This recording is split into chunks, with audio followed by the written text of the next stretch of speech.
Hi అండి. ఈరోజైతే నేను వెజిటేబుల్ రైస్ చేసేసాను. అదే వెజిటేబుల్ పలావ్ అండి. చాలా అంటే చాలా పర్ఫెక్ట్గా నాకు వచ్చిన విధంగా అయితే చేసేసాను. వీడియోలోకి వెళ్దాం పదండి, మీకు కూడా చూపిస్తాను. ఫస్ట్గా అయితే అన్ని రకాల కూరగాయలు నా దగ్గర ఉండేటన్నీ అయితే కట్ చేసి పెట్టుకున్నాను. చూడండి, ఫస్ట్గా ఒక పాత్ర పెట్టేసి అందులోకి 4 టేబుల్ స్పూన్ల ఆయిల్ అయితే యాడ్ చేశానండి. దాని తర్వాత కొద్దిగా ఆయిల్ వేడెక్కాక లవంగాలు, చెక్క వేసేసి ఆనియన్స్ వేసేసానండి. దాని తర్వాత 5-6 పచ్చిమిరపకాయలు నిలువుగా అయితే నేను కట్ చేసి వేసుకున్నాను. దాని తర్వాత 2 టేబుల్ స్పూన్ల అల్లం వెల్లుల్లి పేస్ట్ అయితే వేసి కలిపేయాలి. కొద్దిగా పుదీనా, కొద్దిగా కొత్తిమీర వేసిన తర్వాత బీన్స్, గోరుచిక్కుడు, దాని తర్వాత క్యారెట్, ఆలు అన్నీ వేసేసి బాగా కలిపేసుకోవాలండి.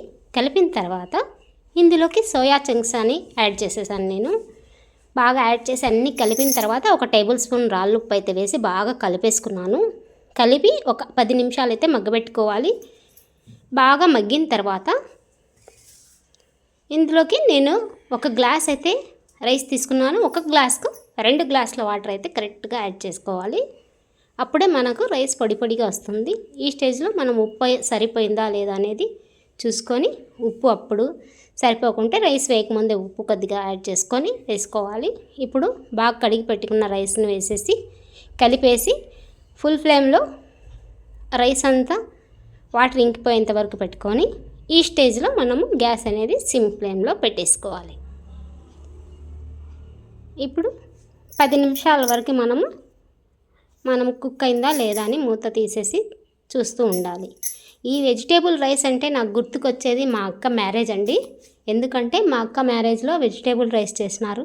అప్పటి నుంచి వెజిటేబుల్ రైస్ అంటే నా ఫేవరెట్ అయిపోయింది. అందువల్ల నేను వెజిటేబుల్ రైస్ ఈ విధంగానే చేసుకుంటాను. టమాటా రైస్ కూడా చేసుకుంటారండి, కానీ ఇదైతే నాకు చాలా ఇష్టం. దానివల్ల టేస్ట్ కూడా చాలా బాగుంటుంది, పర్ఫెక్ట్గా వస్తుంది.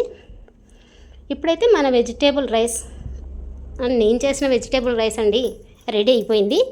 చాలా పర్ఫెక్ట్గా వచ్చింది. మీకు కూడా నచ్చితే నా ఛానల్ని సబ్స్క్రైబ్ చేసి, లైక్ చేసి, షేర్ చేయండి.